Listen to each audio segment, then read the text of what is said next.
Welcome back to Chess with Rahul. Today you're learning double check. Yes, it's not a single check, it is a double check. Without any further ado, let's get started. Now we are learning double check. What is double check? How it's different from check or any other things? Okay, in this position, you can see that this rook is X-raying the king.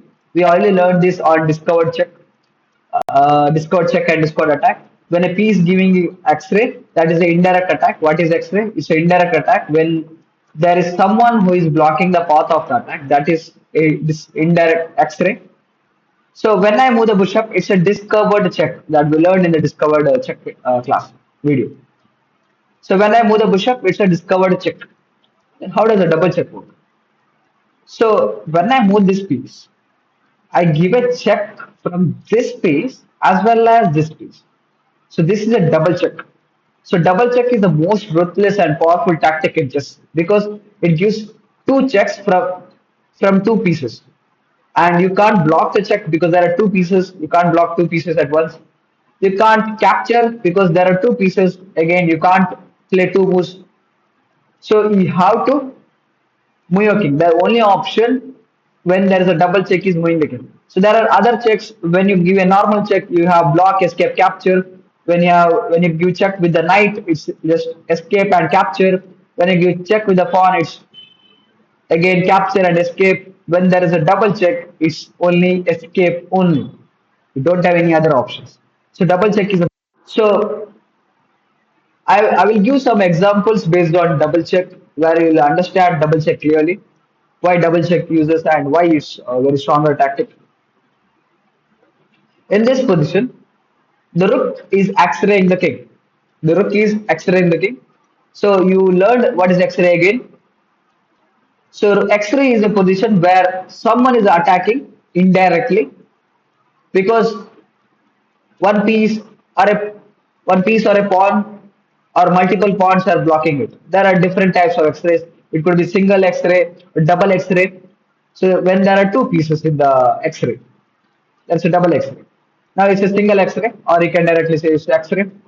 So pause the video and try to think what is our move for white. Let's checkmate in two moves. Now I'm answering the position. So in this position, white to play, we use a double check that is bishop to b5. This is the only position where we can give a double check from the rook and bishop. There are multiple ways where black can defend against this rook, block the rook, but the bishop will be open. He could block the path of the bishop, but rook will be open. So he can't block both at once. He can't capture both at once. So that's why he has to move his king to d8. So rook comes to e8, and that is a checkmate. This checkmate was possible because of double check. Yes. Let's go for the second example.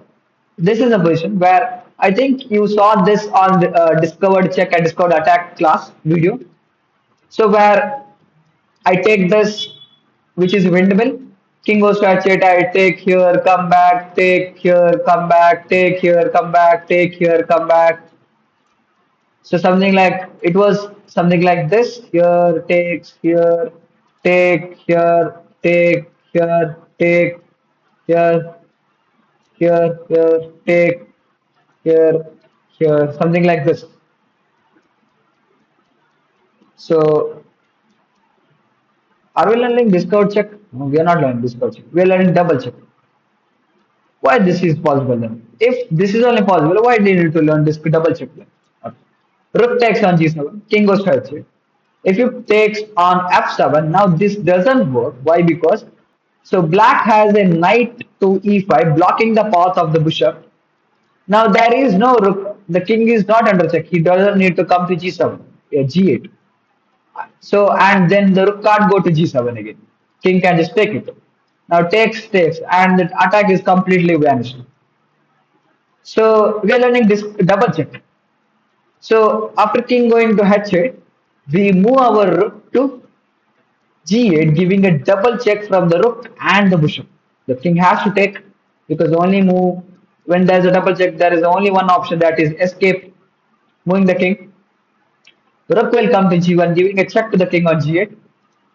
So to stop the checkmate, to delay the checkmate, bishop to g3, rook takes, queen to g5, rook takes, and that is a checkmate.